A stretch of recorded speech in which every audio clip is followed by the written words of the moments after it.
What's up, Milwaukee? Y'all ugly as shit. Put your motherfucking mask back on.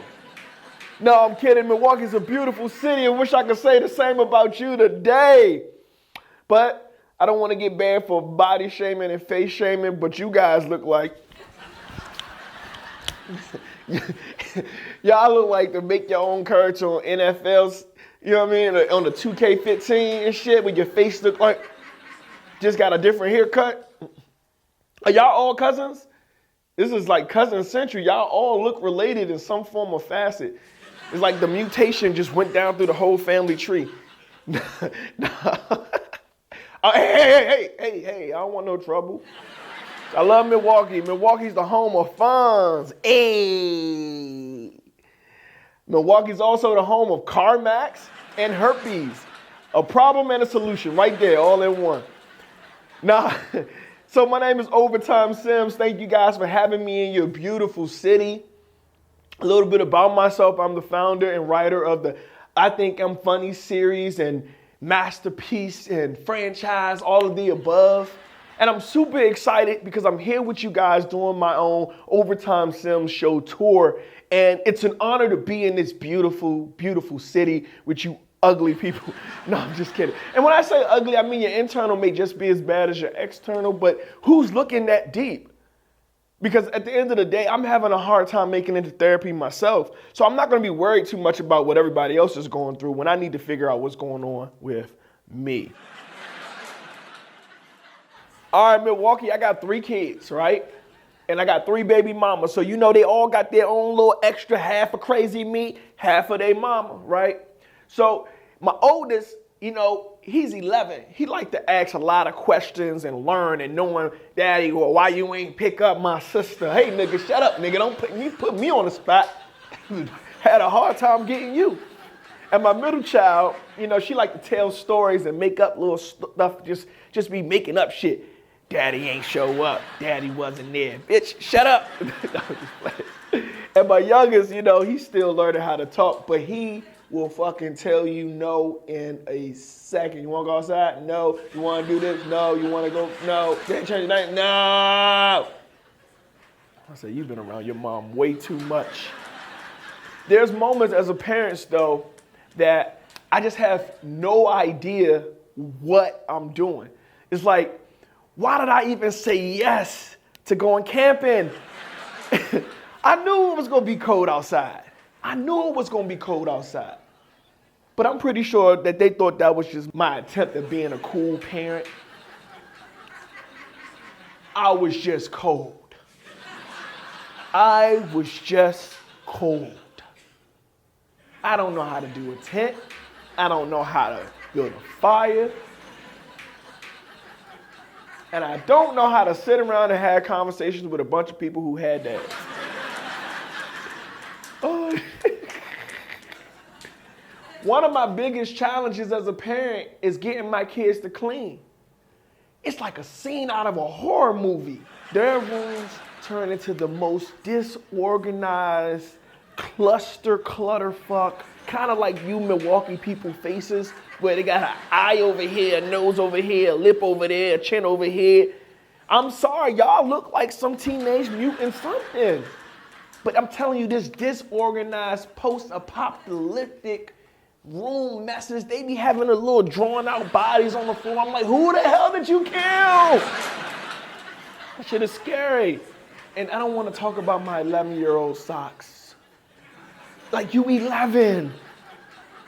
Why are your socks doing the lean with it, rock with it, lean with it, rock with it, lean with it, rock with it? He gonna say, those are your socks, Dad. I'm guilty. I was like, how did you get my sock?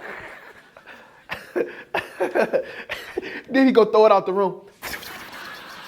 Like a Frisbee. Like, did you really touch that? Nigga, that's your brother. Yeah. Oh, shit. Sometimes my kids would just make random messes, like for no reason, just meticulously, like just put random stuff in the floor, like my youngest liked to play with the seasoning. Like, so we had to buy all, pause. I don't want to do it with the mic. We had to buy all the little, this is still suspect as fuck. You know the salt shaker when you gotta twist it. So he be just sprinkle it. Oh my God, I gotta stop with the hand gestures and the mic. But sometimes my kids, they just like to just leave shit everywhere. Like, why did my 8-year-old just dump a gallon of milk all on the kitchen floor? Just, okay? What is she trying to tell me? Like, I don't get it. Like, is this a sign from God? Because this makes no sense. Preacher, where's Daniel when you need him? Somebody got to decode this. What does milk on the floor mean? Like, somebody help me. Milwaukee, you seem like you got a lot of milky floors. What does milk on the floor mean? Mean I got to go buy another gallon of milk. That's what that means. And I got to put locks on the refrigerators. Okay? My kids love animals. But when I told them that I was getting them a dog, let's just say they started asking for other pets. Daddy, I want a hamster. Daddy, I want a gerbil. And my oldest, he's smart ass. Daddy, I want a sphinx. Nigga! He said, Daddy, it's 2023. They breeding all types of shit. I said, don't use that language in my house. I don't want no more kids talking about breeding. I don't want to talk about breeding never again. You know, when you got a bunch of kids, certain words just send you off. Breeding is my trigger word. I can't go to a kennel. I can't go to a Pokemon gym. I can't do none of that shit. I don't leave none of my Pokemon at the daycare. Which is, first of all, if you think about it, that's some wild shit. Y'all play Pokemon and they let you leave your Pokemon at the daycare and then your Pokemon come back pregnant? Like, what? Okay.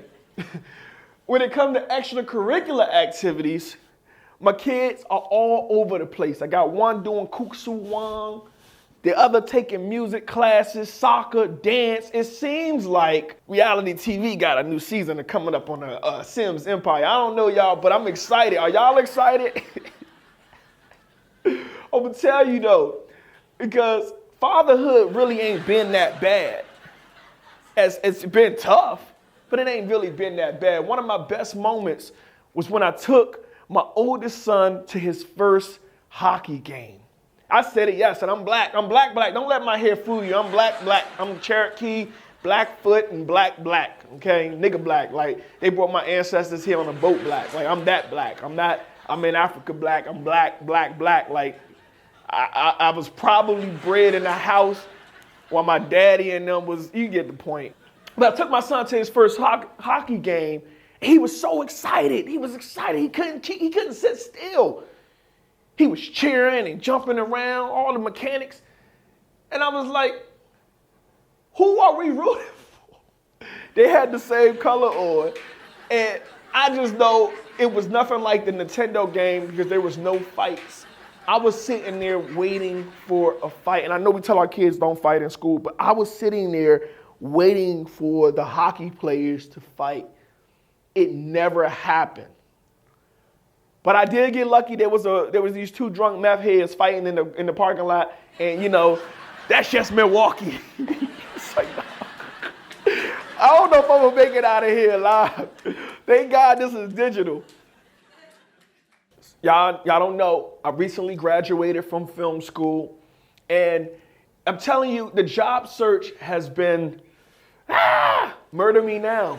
It's like everything that I've been looking for is just like, you either need a lot of experience, and that experience is really only in what they want you to have experience in. I got a lot of experience. It may not be in what you need me to do, but can we trade off that experience for... It don't work like that. You gotta have a natural skill set in one area that they looking for at that time. You see, I applied for a job at Blumhouse and I said, hey, do y'all have any movies that I could take off your hand and make it into a production? They said, sure, come on down. I get the job.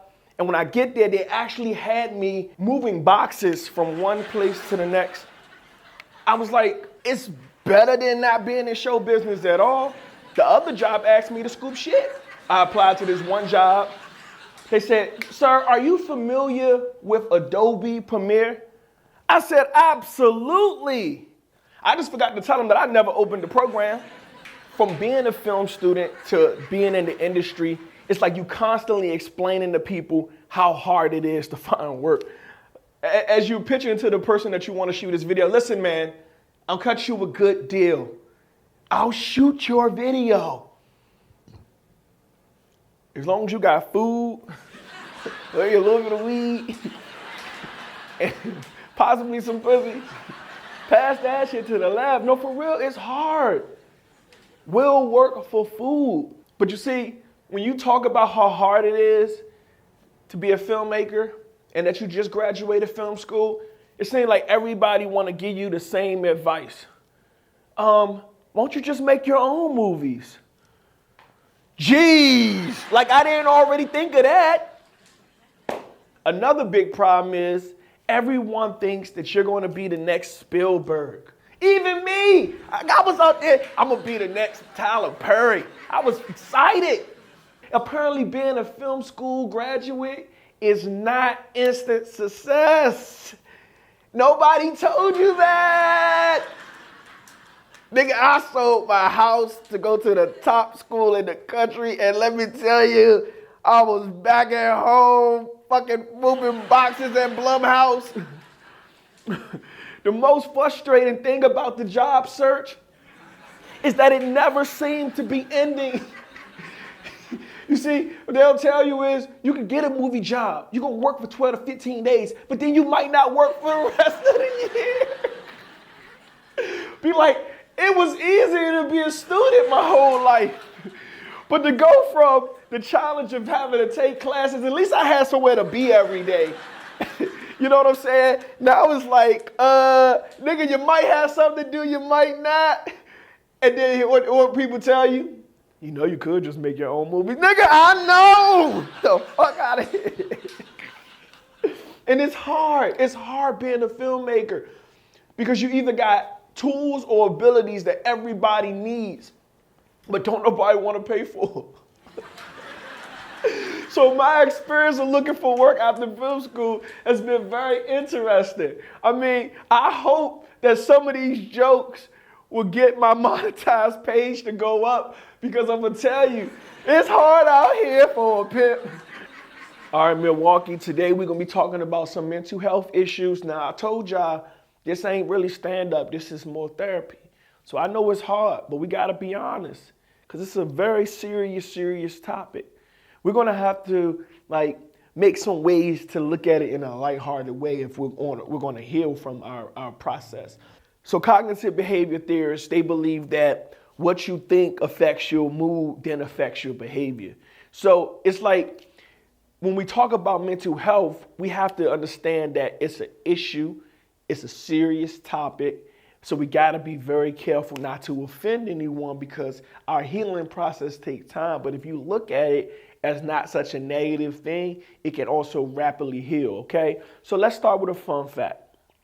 Did you guys know that mental health issues can affect anyone? So if you think that you're immune to mental health, just know you're not. You, your friend, no matter how cool you are, how rich you are, how popular you are, how ugly y'all are, no offense, but y'all know y'all ugly, it's Milwaukee, all right? But it could really affect us if we dwell on it too much in our head. You see, mental health can be incredibly isolating experience where we shelter ourselves off and we don't put ourselves out there and tell people what's going on. But even if you feel like talking to people about it or think about talking to people about it or shit, do what I do. I book shows and talk to y'all about it. That way I'm like, yeah, I don't know y'all. I can tell y'all all my problems, but I ain't got to tell this one person, right? If finding an outlet to really get it out can be very important. It's important how when you combat pain with a little bit of laughter, how you're able to fulfill your goals in life. There's this thing called Maslow's hierarchy of needs. It says if you got a job, you got this, you ain't really stressing, you can make your art. Well, truth is, if you're not handling all of your problems inside, it can prevent you from getting your day to day. So look, finally, just remember, anybody out there that's having these issues, take it one day at a time. It don't always gotta feel like you gotta spend all your day trying to figure this out. Take it one day at a time. You can start by reading an audio book. You can start by dancing. You can start by doing anything besides thinking about what it is that you're going through. Because when you think about it, you start seeing these imaginative stories. You start seeing all these different ways play out. That's called ruminating. And when you ruminate, you start seeing vividly. You start feeling the pain like it's real. So I want you to know, y'all, it is real sometimes. So it's important. And when I say real, I don't mean like, okay, I can feel the physical pain, but in my brain, I'm visualizing and my reality is allowing me to feel these things. So y'all, it's important for you to just understand that it's normal. I went to school, I studied mental health and rehabilitation counseling. Excuse me. And one thing I learned is that everybody can become, and I don't want to say a victim to mental health, can become susceptible to mental health, because you can get in a car accident and now certain things like loud noises and crashes can get you stirred up, just like with PTSD of people in the military. Or you can have your heart broken and now you're scared or careful about how you pursue people next. Okay, so these are different ways that can affect your mental health. You say, well, that's something small. Everybody go through relationship issues. But if you had a tooth problem, you would go to the dentist.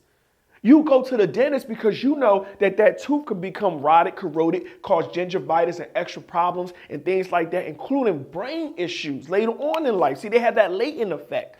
So one relationship leads to another relationship, leads to another relationship, leads to you not trusting nobody, and you trying to figure out why your relationship is not working. It's because you're doing predictive meditation by saying, I know it's not going to work because he's just like the last one. So now you're getting the same results that you got last time because you're doing the exact same thing. Now, if y'all thought this was going to be funny, I'm sorry. I think I'm funny for talking about it because I got to be a fool.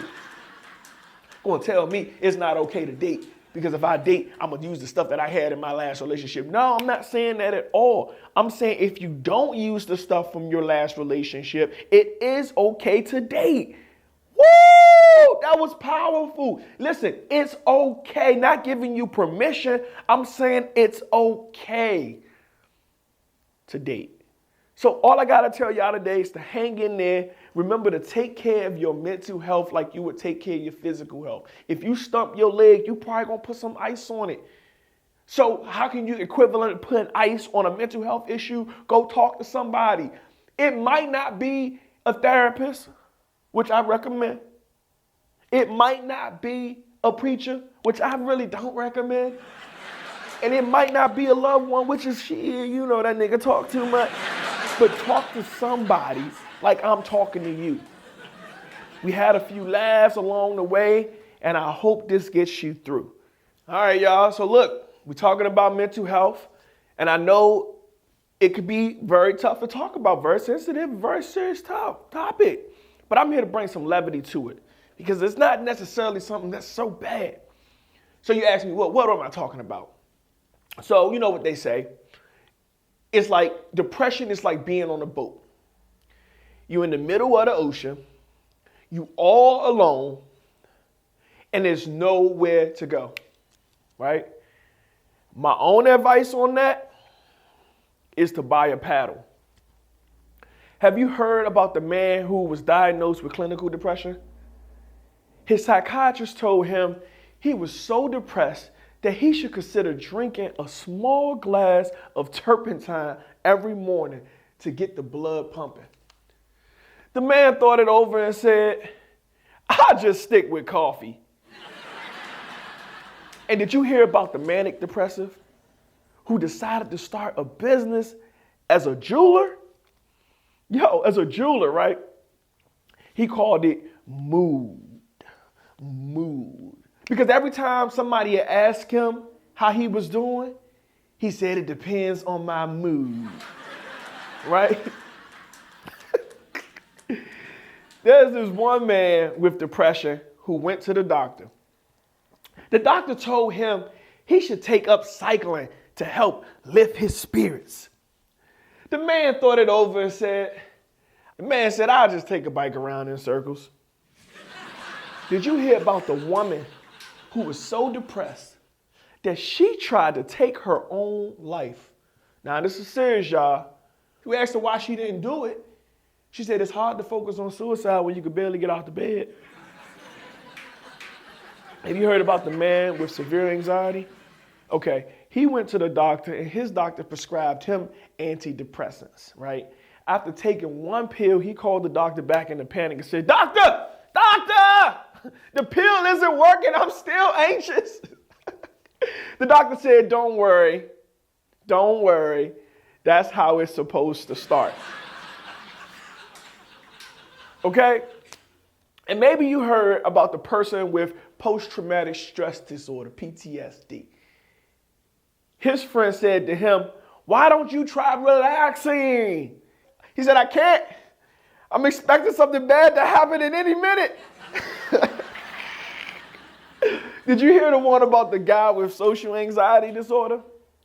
He was so shy that he was afraid to talk to people. So then this is what he did, y'all. He started dressing up like animals at a party so no one would expect him to talk. And y'all, if y'all really enjoying this show, I finally want to tell you about this woman who had severe depression. To make life better by going outside and exercising every day, after a few months, she noticed a huge difference, y'all. Milwaukee, just going outside and taking a few walks every day. She said it's like waking up and being in a dark room for hours. And then suddenly, out of nowhere, walking out and feeling the sun hit your skin for the first time. My name is OverTyme Simms. If y'all enjoying this show, I think I'm funny. I think you funny too. Let me hear, drop a comment below. I love y'all. And remember, just because you got it don't mean you got to keep it. You can heal from anything. Keep your head up. Keep your mind in the right place. Understand healing starts with you. All you got to do is recognize that you're sick. All right, I love you guys. Make it a great day or not. The choice is yours. Dribbity, dribbity.